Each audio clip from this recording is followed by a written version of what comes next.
friends to a new session of Informatics and Introduction to Bioinformatics. Introduction to Biological Databases. One of the hallmarks of modern genomic research is the generation of enormous amounts of raw sequence data. So, biology is turning into a data-rich science. As the volume of genomic data grows, sophisticated computational methodologies are required to manage the data. The need for storing and communicating these large data sets is also growing tremendously.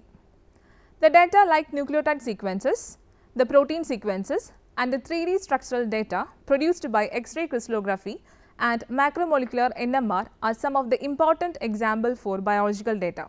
The libraries of life sciences information collected from scientific experiments, published literature, high throughput experiment technology and computational analysis called biological databases.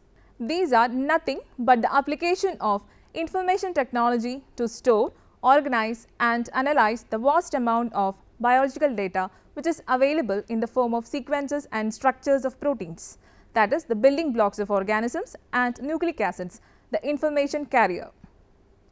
The biological information of nucleic acids is available as sequences, while the data of proteins is available as sequences and structures. Sequences are represented in single dimension, whereas the structure contains the three-dimensional data of sequences. Sequences and structures are only among the several different types of data required in the practice of modern molecular biology.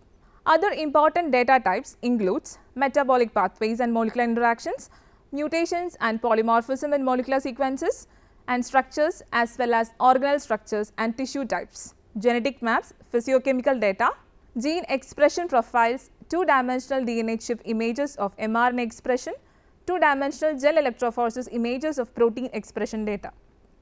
A biological database is a collection of data that is organized so that its content can easily be accessed, managed and updated. The function of biological databases are divided as two, that are make biological data available to scientists. All possible data for a particular type of information should be available in a single place. Finding published data and accessing it is a very time consuming work without databases. 2. To make biological data available in computer readable form. Since analysis of biological data almost always involves computers, having the data in computer readable form rather than printed on paper is a necessary first step. Now, the data domains. The main types of data produced by molecular biology research are nucleotide sequences, that is DNA and mRNA, protein sequences, 3D protein structures and complete genomes and maps. These days, we also have gene expression and genetic variation, that is polymorphisms.